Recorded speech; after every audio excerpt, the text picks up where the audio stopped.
Oke, bismillahirrahmanirrahim. Assalamualaikum warahmatullahi wabarakatuh.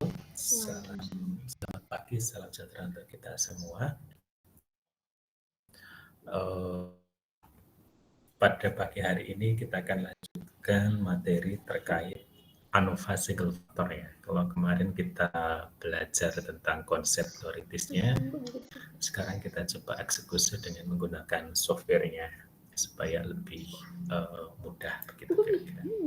Oke, sebelumnya izinkan saya untuk share screen.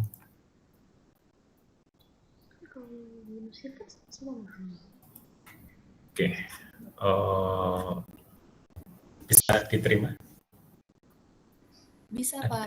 Bisa, Pak. Bisa ya. Oke, kemarin kita sudah sedikit bahas terkait dengan ANOVA single factor ya. Bisa review sedikit. Pada prinsipnya ANOVA kemarin kita yang pelajari ada dua, yaitu ANOVA single factor dan ANOVA dua faktor. Yang pada prinsipnya ANOVA ini digunakan untuk menguji perbedaan rata-rata antar kelompok perlakuan. Nah, di dalam riset biasanya digunakan untuk menguji apakah ada pengaruh faktor perlakuan terhadap hasil dari perlakuan itu sendiri. Nah, kemarin sudah kita sampaikan kalau misalkan datanya lebih dari 2, maka disarankan menggunakan ANOVA, bukan uji T ya. Kalau 2 masih boleh tidak pakai ANOVA? Ya masih ya. Boleh pakai ANOVA meskipun datanya 2. Tapi kalau lebih daripada 2, sebaiknya menggunakan ANOVA, bukan UJT. Nah, sebagai sebuah gambaran mind map, apa yang akan kita pelajari ke depan. Yang pertama, kemarin kita membicarakan tentang ANOVA single factor, kemudian nanti kita bicara tentang ANOVA dua faktor. Dua faktor ini ada yang tanpa replikasi dan dengan replikasi. Pada prinsipnya tujuannya sama, yakni mengkaji ada tidaknya pengaruh perlakuan terhadap hasil pengamatan. Nah, kasus untuk ANOVA single factor ini, misal setelah kita lakukan uji atau uji signifikansi, ternyata ada pengaruh perlakuan. Yang dimaksud pengaruh perlakuan adalah H0 ditolak, H1 diterima. Yang artinya bahwa paling tidak ada satu hasil yang berbeda dari perlakuan yang diberikan. Nah, permasalahannya adalah data yang mana yang berbeda itu, begitu ya. Sehingga kita lanjutkan dari ANOVA ini biasanya dengan namanya uji post hoc namanya. Uji post hoc ini ada 2 cara yang bisa kita gunakan. Yang pertama adalah menggunakan uji 2K, bisa HSD atau LSD, atau juga bisa menggunakan uji Games Whole ya, untuk sampel yang unbalanced design. Saya lupa kemarin apakah saya sudah share ke Anda yang ininya ya. Saya juga belum aktivasi. Nanti kalau misalkan ada yang error di tempat Anda, kemungkinan ininya belum diaktifasi ya.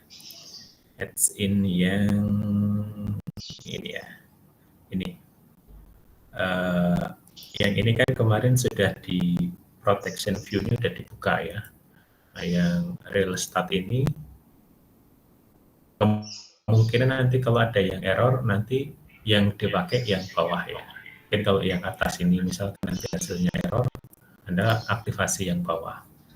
Tapi yang bawah ini saya lupa ada di-share atau belum. Kalau belum nanti saya sampaikan. Jadi mungkin saya tidak akan sampaikan dulu yang HSD ya, HSD atau HSD. Oke. Pada kesempatan siang hari ini karena waktunya terbatas begitu dan juga apa ya, sudah mepet-mepet liburan gitu. Jadi mungkin saya tidak akan lama-lama lah. Kita akan coba menggunakan yang pertama, menggunakan contoh aplikasi. Jadi Anda bisa menggunakan Excel, bisa menggunakan atau SPSS yang biasanya di SMA dulu diajari SPSS ya. Kita coba pakai Excel dulu. Oke, pada prinsipnya kemarin sudah kita bahas ya, saya hanya sedikit tuliskan di Excel-nya ini. Saya lupa ini sudah saya share atau belum. Pada prinsipnya adalah kita punya sebuah data, yang data ini sifatnya adalah satu faktor. Ya. Kenapa disebut satu faktor? Ya, karena apa? Jenis datanya itu sama, meskipun kelompok datanya banyak. Seperti yang saya sampaikan di awal, misalkan kalau kita bicara tentang jenis pupuk, ya berarti cuma satu faktor. Tapi kalau yang mau kita uji, misalkan pupuk dan juga tanaman, berarti dua faktor. Gitu. Nah, kita coba yang satu faktor dulu ya. Nah, kebetulan di sini misalkan ada tiga ya, ada tiga, satu, dua, tiga. Berarti ada tiga kelompok data. Karena lebih dari dua, maka dalam kasus ini kita disarankan untuk menggunakan uji ANOVA, bukan uji T. Kalau misalkan di sini hanya dua, Anda bisa menggunakan uji T. Oke, misalkan kasusnya kita ingin meneliti jenis pupuk terhadap hasil panen jagung. Kemudian dilakukan sebuah eksperimen, hasilnya seperti ini. Maka pertanyaannya, apakah ada pengaruh jenis pupuk terhadap hasil panen? Gitu ya. Kita bisa menggunakan ANOVA, gitu ya. Saya coba lagi di sini saja. Saya pindahkan aja ya. Oke, saya pindah. Saya buka yang baru. Apakah ada pengaruh penggunaan jenis pupuk terhadap hasil panen jagung? Kita menggunakan data, klik data, semoga bisa diikuti di tempat Anda. Data, kemudian klik data analisis, nah maka muncul ini. Oke, mungkin yang Anda masih yang online-nya pakai laptop bisa sambil dicoba ya. Nanti kalau ada masalah bisa langsung disampaikan untuk kita carikan apa penyebab masalahnya. Oke, kita klik yang ANOVA single factor. Single factor, kemudian kita diminta untuk memasukkan data inputnya yang mana. Ya, ini diklik, nah data kita yang ini. Diblok semua. Nah, ini diperhatikan, apakah datanya harus didesain begini atau dalam bentuk baris ya. Nah, kebetulan data yang kita tampilkan di sini adalah dalam bentuk kolom.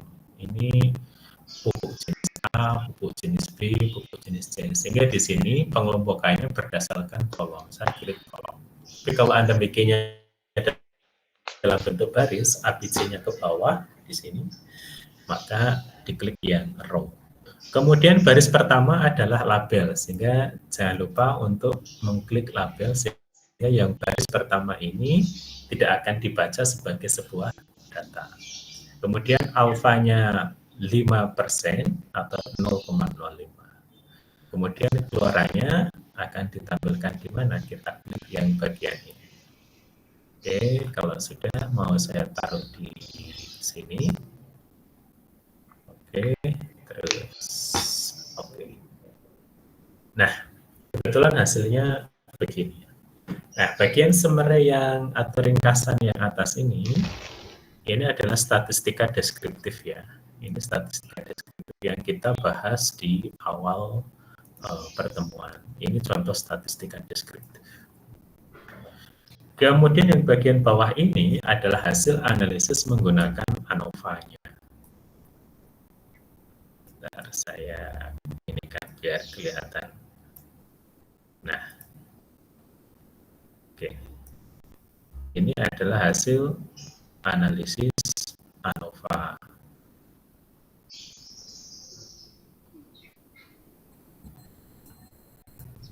Oke. Nah, di sini bisa kita baca di sini tabelnya hampir sama seperti yang kemarin ya, slide yang ini ya. kayak gini, seperti ini. Cuma ini dalam versi bahasa Inggrisnya singkatannya ya.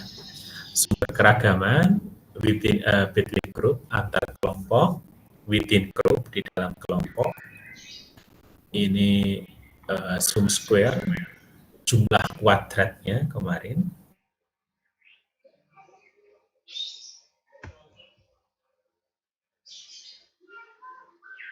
Kebebasan, derajat kebebasan antara kelompoknya 2, kelompoknya tadi ya, ini 3 dikurangi 1, 2. Kemudian derajat kebebasan di dalam kelompok 12. Datanya ada 1, 2, 3, 1, 2, 3, 4, 5. 15 dikurangi 3, 12. Nah, yang mau kita cari di sini adalah kesimpulan, decision making. Kalau datanya begini, maka kesimpulannya apa? Maka untuk menarik kesimpulan itu kita harus memperhatikan hasil F hitung. Nah, yang ini ya. Kebaca enggak? Sebentar saya perbesar ya. Nah, agak kelihatan. F hitungnya 31. Oh, di sini kita punya F hitung. Sebentar, saya perbesar dulu. F hitung yang sebesar 31,21 ini. Dan dia lebih besar daripada F kritis. F kritisnya adalah ya ini. Kesimpulannya apa? Kesimpulannya adalah apa berarti? H0 ditolak. Gitu ya. Masih ingat nggak kemarin yang hipotesis itu? H0 diterima jika F hitung lebih kecil daripada F kritis. Karena ini F hitung lebih besar daripada F kritis, maka H0 ditolak atau H1 diterima. Atau kalau kita pakai nilai p-value, beberapa software menggunakan nilai p-value. Nah, di sini karena p-value-nya di sini adalah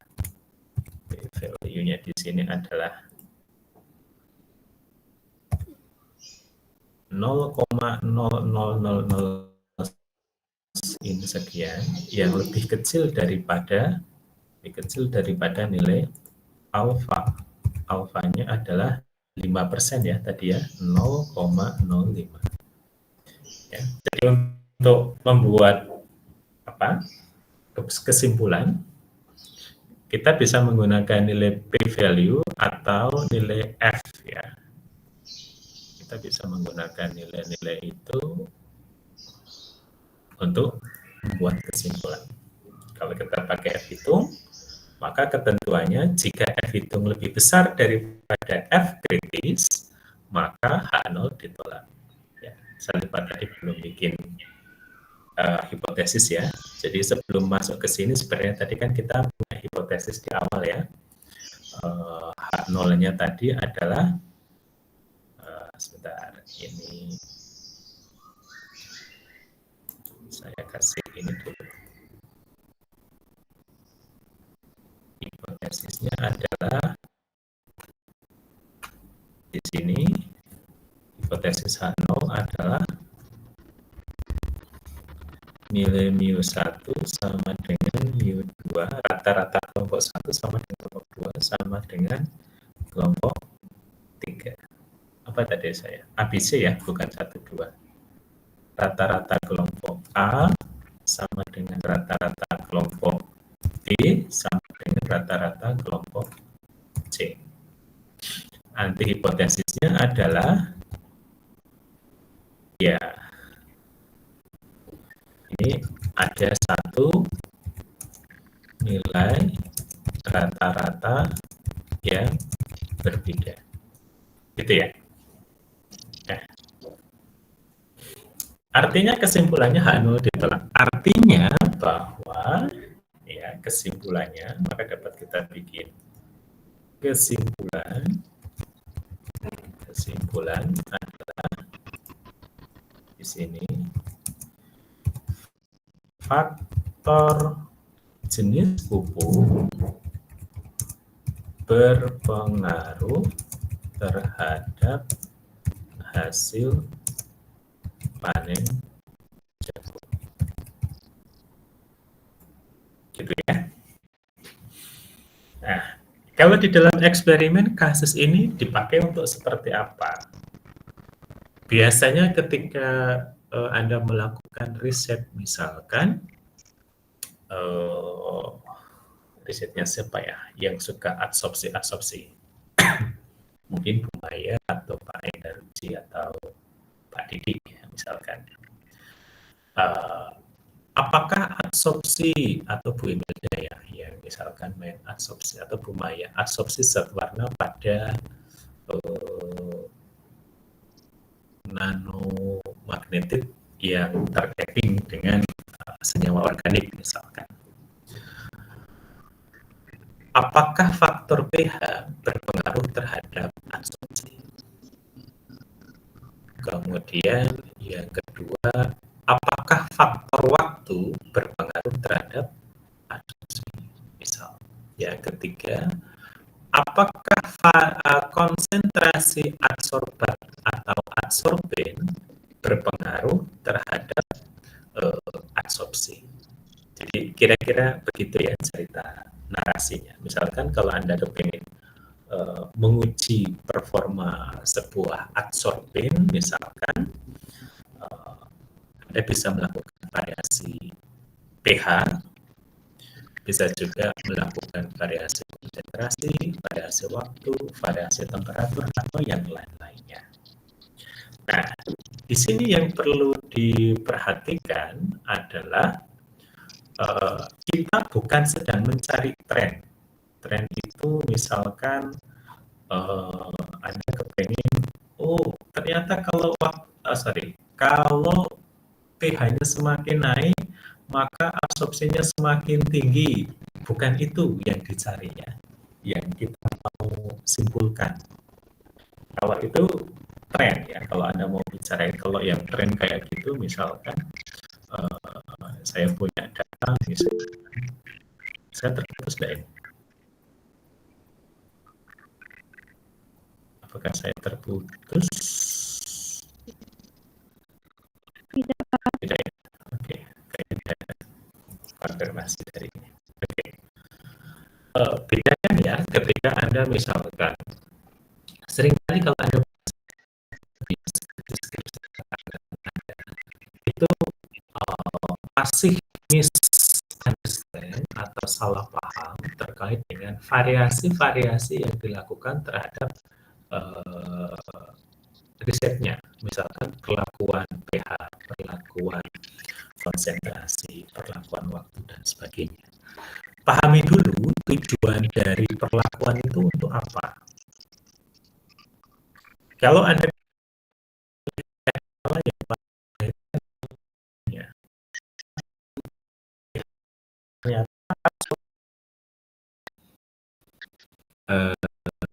baik, makin besar misalkan. Jadi kalau pH-nya tinggi berarti semakin basah, kira-kira begitu. Tapi biar hanya sekali ya, misalkan yang dari pH 3 atau dari pH 2, 4, 6, 8, 10, 12. Kadang-kadang datanya tidak linear. Bisa berubah seperti kurva ya, atau seperti genta, naik kemudian turun. Kemudian Anda mengatakan, ini pH yang baik itu misalkan kalau dia bentuknya misalkan ya, misalkan kita punya ini di mana ini? Sebentar saja. Oh, ini di sini. Nah, misalkan bentuknya misalkan bentuknya macam-macam. bentuknya ada yang kok ininya kurang besar ya. Sebentar, saya cek dulu pakai yang ini. Misalkan kecenderungannya begini. Oh, berarti linear naik. Kadang kecenderungannya tidak begitu. Ada yang naik, terus kemudian turun, datar. Atau yang lainnya adalah naik sebentar, kemudian turun. Apa yang mau kita bahas dari sini? Terus Anda mengatakan, oh ternyata absorpsi bayinya itu dilakukan pada pH 7, misalkan ini pH 7. Oh, pH optimum itu terjadi pada pH 7. ANOVA bukan bicara tentang itunya ya, bicara tentang oh ini pH 7 optimum, oh ini linear trendnya. ANOVA tidak membicarakan tentang itu. ANOVA sedang menguji benarkah kalau dilakukan pada pH 7 hasilnya itu berbeda dengan dilakukan pada pH-pH yang lainnya. Perhatikan ya bedanya ya. Jadi kalau Anda kemudian melakukan variasi pH, sesungguhnya pertanyaan dasarnya adalah apakah pH berpengaruh terhadap absorpsi? Itu pertanyaan dasarnya. Jadi, di dalam desain risetnya nanti, Anda menguji apa betul pH itu berpengaruh terhadap absorpsi. Bukan mencari trennya dulu, belum. Gitu ya. Sehingga yang kita sebutkan tadi, oh ini optimum pada pH 7. Apakah itu karena faktor kebetulan atau memang faktor pH itu berpengaruh terhadap hasil absorpsi? Sehingga untuk menguji itu maka Anda bisa menggunakan desain riset namanya ya. Oh kalau pH berpengaruh terhadap hasil absorpsi, maka coba kita tes pH asam, misalkan asam, sorry saya pakai ini aja. pH asam, pH netral, dan pH basah. Jadi tidak harus dilakukan semuanya gitu ya. Karena kita sedang bukan mencari trennya. Pertama-tama tentu dalam benak kita adalah apakah faktor pH berpengaruh terhadap absorpsi atau tidak.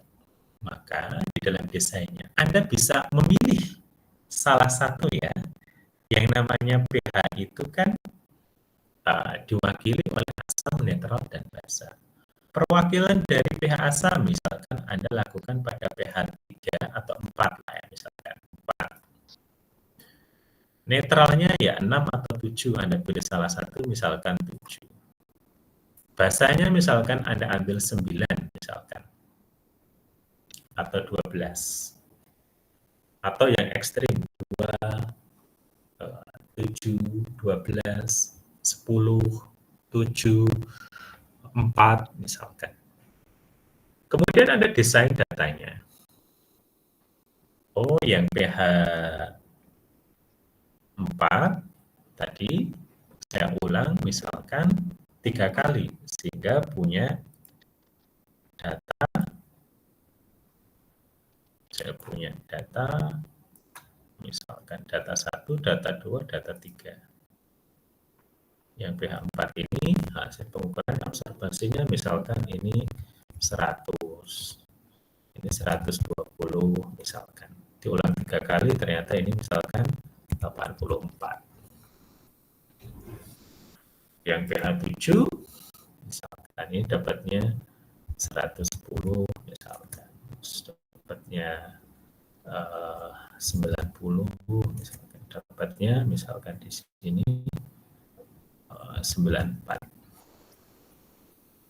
Nah, yang pH basa juga begitu. Ada pH basa 9, misalkan Anda dapatkan 120 miligram adsorban per gram adsorben, misalkan. Kemudian dapat 70, kemudian dapat 100. Misalkan begini datanya.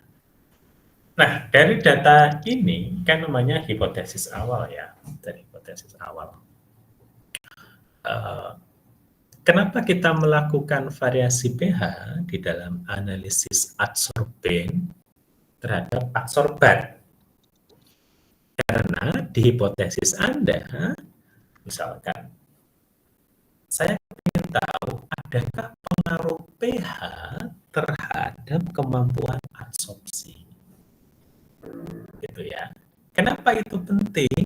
Karena satu,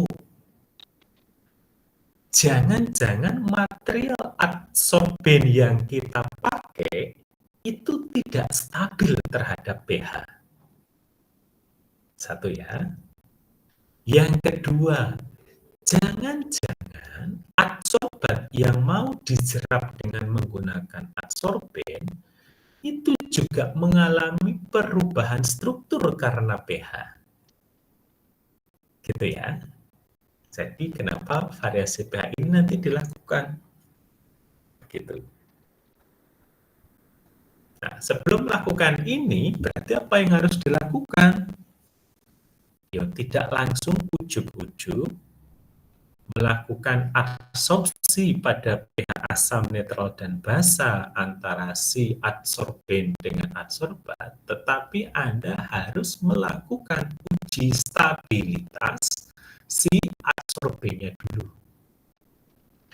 Jadi adsorben Anda masukkan pada pH asam, kemudian Anda sebelum dimasukkan pada pH asam ya, dilarutkan dalam pH asam, Anda bikin larutan asam, ditimbang dulu misalkan 1 gram adsorben saya masukkan ke dalam misalkan 25 ml atau 50 ml larutan pH 4 HCl, H2SO4 atau yang lainnya atau buffernya atau yang lainnya.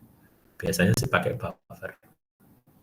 Tapi kalau Anda tidak mau buffer karena biasanya agak mahal ya pakai yang asam tunggal. Setelah Anda larutkan di dalam larutan asam, kemudian Anda saring, Anda keringkan, kemudian ditimbang. Masih dapat enggak 1 gram? Oh, ternyata turun nih. Ternyata material adsorben yang saya pakai ketika saya larutkan dalam pH 4, dia tinggal 60 berapa? 1 gram berarti 0,6 gram atau 600 mg ya.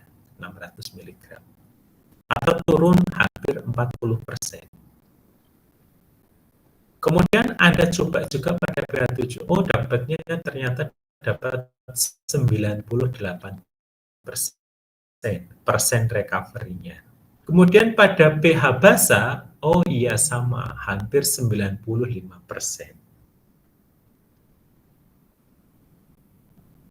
Dari sini kita tahu bahwa, oh ternyata satu, material adsorben saya tidak tahan terhadap pH asam karena dia bisa melarut.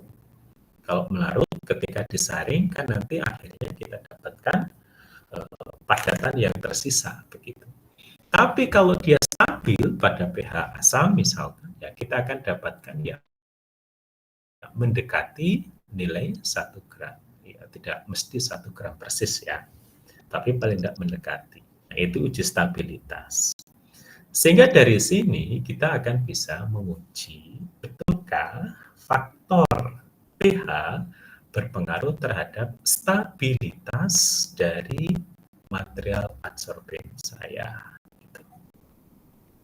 Yang kedua, kita uji adsorbannya.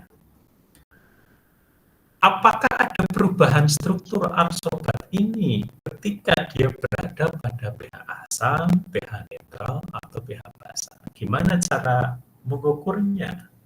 Ya, kalau ini dia bisa dideteksi dengan UV vis, biasanya Bu Maya kan pakainya zat warna gitu ya, sehingga bisa deteksi dengan UV vis.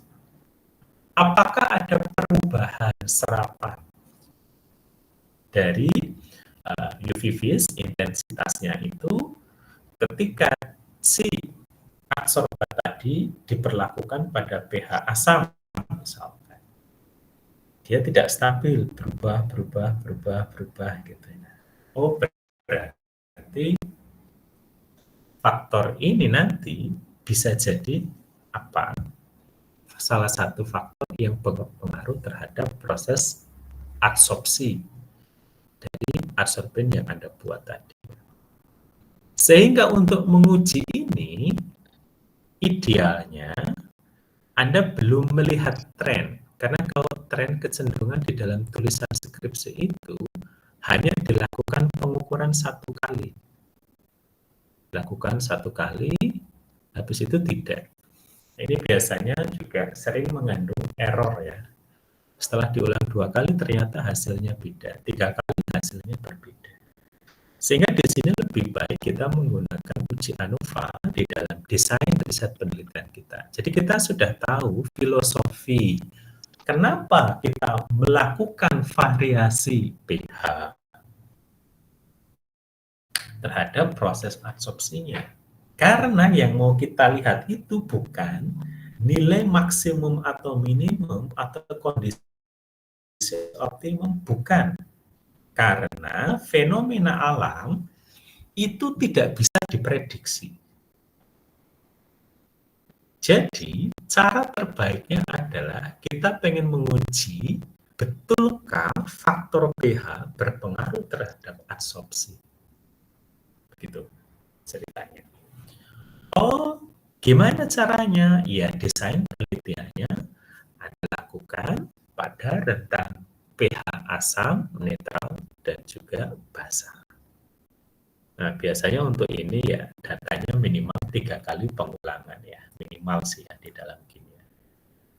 Kalau 2 bagaimana? Ya bagus, tapi biasanya kurang. Karena kalau datanya 2, kalau ada outlier atau data yang menyimpang, itu sulit untuk dideteksi karena peluangnya 50-50. Tapi kalau datanya ganjil, nanti bisa dilihat kecenderungannya, mana yang berbeda signifikan dari kelompok data itu. Jadi biasanya idealnya minimal ya 3 gitu.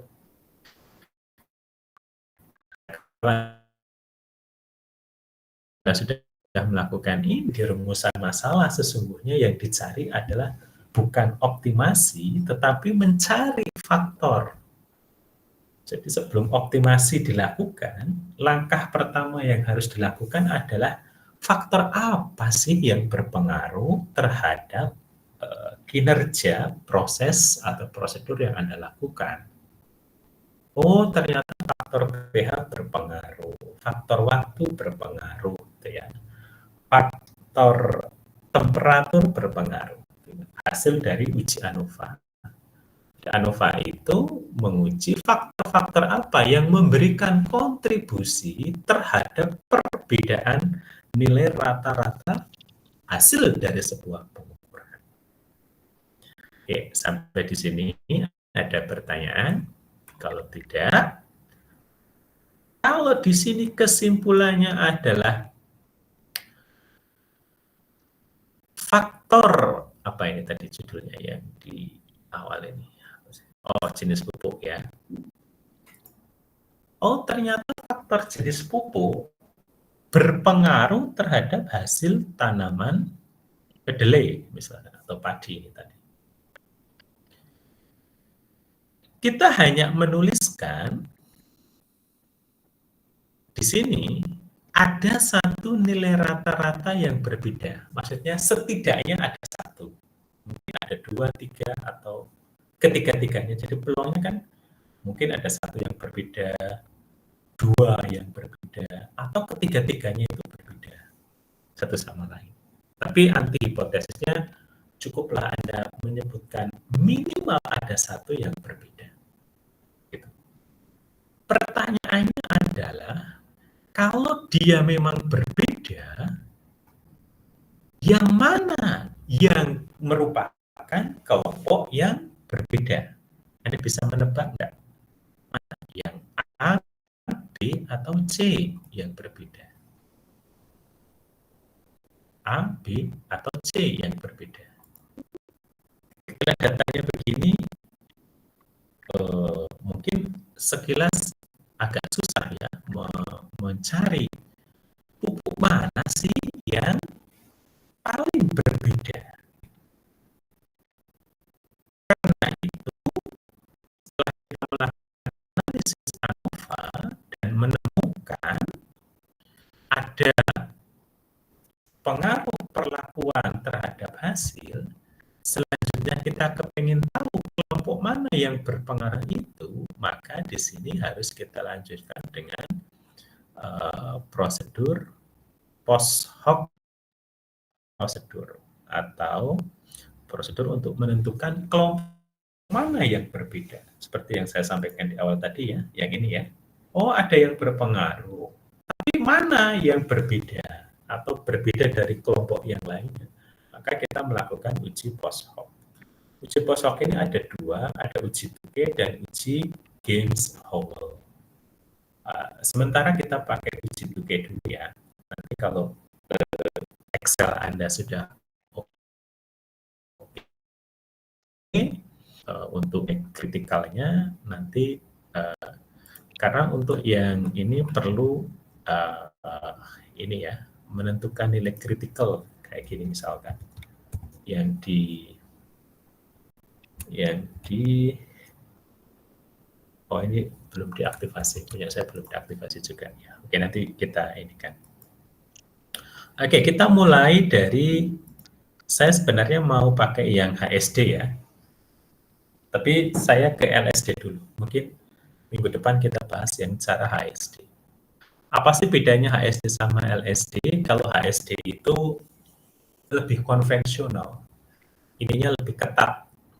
Kalau LSD itu lebih longgar lah, lebih liberal ininya.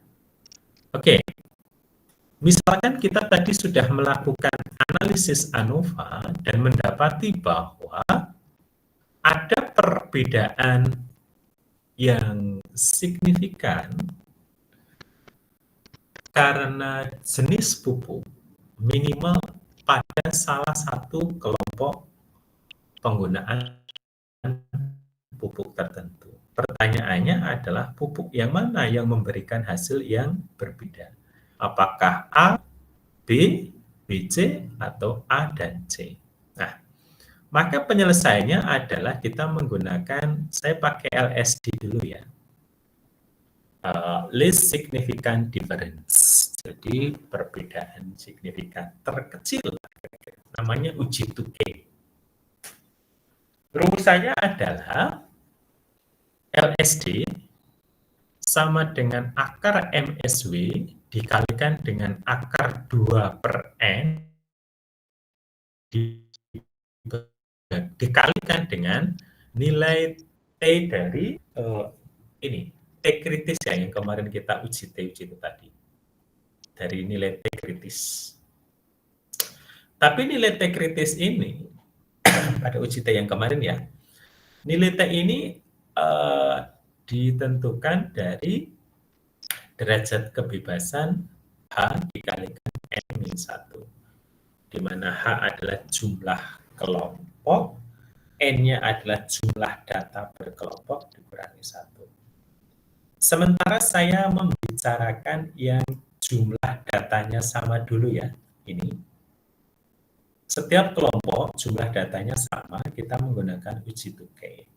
Nanti kalau datanya setiap kelompok ada yang berbeda, kita menggunakan uji Games-Howell atau unbalanced design. Oke, kita bisa yang ini dulu. Saya pakai cara yang liberal dulu, yang moderat. Yang konvensional lebih ketat, konvensional lebih ketat. Kalau ini lebih longgar, kita pakai LSD. Di mana MSW adalah nilai rata-rata kuadrat di dalam kelompok. N banyaknya data tiap kelompok, T nilai T pada derajat kebebasan H kelompok, N jumlah data tiap kelompok dikurangi 1. Jadi, kalau di kasus yang ini tadi, MSW-nya itu yang mana? Yang ini ya. Karena kita sudah melakukan ANOVA ya. Ini ANOVA, MSW itu yang ini, yang saya kasih warna kuning. Tulisannya ini adalah mean square, W-nya adalah within group. Jadi saya tuliskan sebagai MSW. Jadi yang kuning atau baris kedua dari kolom MS yang kuning ini. Oh, berarti MS-nya di sini saya pakai yang tadi ya, ini 8,693 asalnya dari sini ya, dari data ANOVA. Kemudian kita coba menentukan derajat kebebasannya. Derajat kebebasan adalah jumlah kelompok dikalikan dengan N-1. Jumlah kelompoknya ada 3, setiap kelompoknya isinya 4, dikurangi 1, ya, jadi ada 9, mestinya 9. Ya, 3 kali 3, 9. Untuk apa? Untuk mencari nilai T kritis pada derajat kebebasan 9. Ini saya tuliskan T9. Ya, ini. Nah, uji dua sisi pada taraf signifikansi 5% 0,05. Sehingga kita mencari nilai T inverse 2T gitu ya. Gimana caranya? Ini ya sama sebenarnya kemarin kita cari T dalam kurung T inverse 2T. Nah, ini pada derajat kebebasan, sebentar saya geser. Nah, pada derajat kebebasan 5%, derajat kebebasannya adalah 9. Dapat 2,267. Jadi, untuk masuk ke rumus ini kita sudah punya nilai MSW, sudah punya nilai THN-1, ini sudah. N-nya ada 4, N-nya 4 ya, jumlah data tiap kelompok. Sehingga LSD adalah ini, Anda tinggal masukkan. Saya biasanya kalau pakai akar-akar itu lebih suka pakai pangkat setengah ya. Ini adalah dalam kurung. Sebenarnya Anda bisa tuliskan SQRT ya sebagai square root gitu. Tapi karena panjang, saya lebih suka menuliskannya adalah MSW pangkat 0,5 atau pangkat setengah itu sama dengan akar ya. Dikalikan dengan dalam kurung 2 dibagi dengan N-nya tadi ada 4 ya. N-nya 4. N-nya 4. Ya, betul. N-nya 4, tapi di akar. Di akar berarti tutup kurung pangkat 0,5. Karena dia kali 2 kali, saya kurungnya 2 kali ya, biar tidak salah interpretasinya. Dikalikan lagi dengan nilai T-nya, THN-1 adalah ini. Kemudian kita enter. Oke, kita dapatkan 4,7. Sebenarnya nilai LSD ini adalah nilai batasan selisih dari rata-rata 2 kelompok hasil pengukuran. Gitu ya. Batasannya ini. Ketentuannya adalah jika selisih rata-rata dari 2 kelompok itu lebih besar daripada nilai LSD, maka itulah yang berbeda. Saya udah habis ya? habis atau belum? Maaf, saya belum ya. Oke.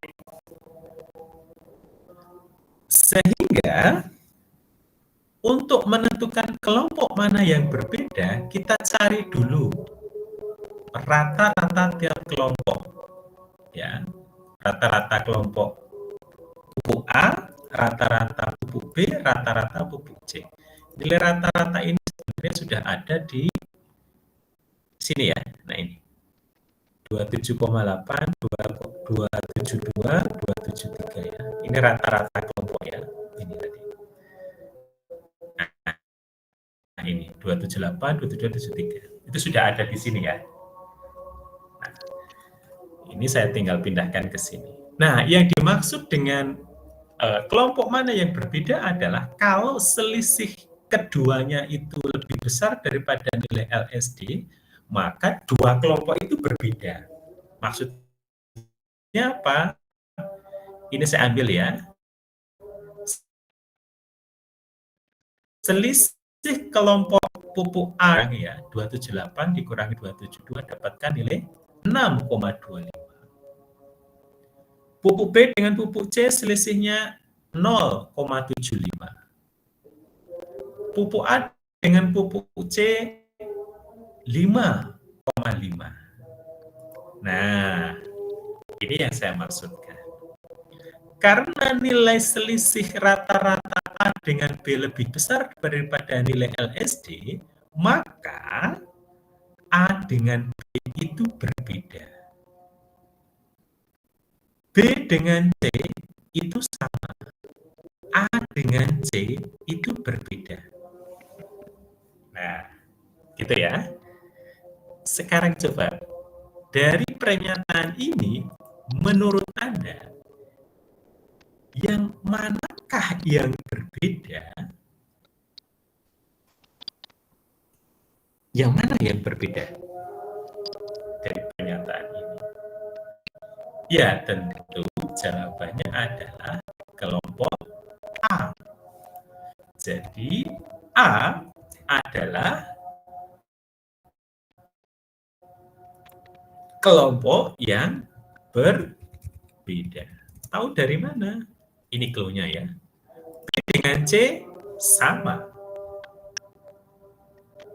A dengan B beda.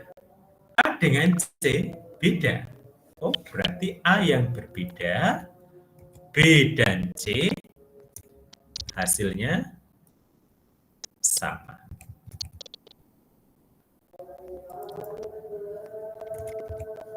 Gitu. Jadi, ini biasanya kalau di riset-riset lanjutan. Jadi, kalau misalkan ini riset beneran begitu, kita akan mengatakan bahwa satu kesimpulannya, faktor jenis pupuk berpengaruh terhadap hasil panen jagung. Apa buktinya? Jenis pupuk A, B, dan C itu menghasilkan hasil panen yang rata-ratanya berbeda. Di mana kelompok A lah yang paling berbeda dari kelompok yang lainnya.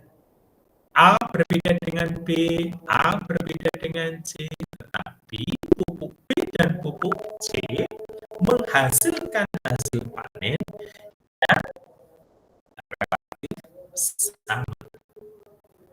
Gitu ya. Saya kira itu poinnya. Saya lupa udah sharing itu belum ya ke Anda. Nah, ini yang cara yang oke. Kapan Pak LSD itu dipakai? Setelah Anda melakukan analisis ANOVA dan menemukan H0 ditolak. Ada yang berbeda. Ini ya. Jadi setelah ini dilakukan, oh ada yang berbeda. Baru lanjut ke post hoc dengan menggunakan uji Tukey.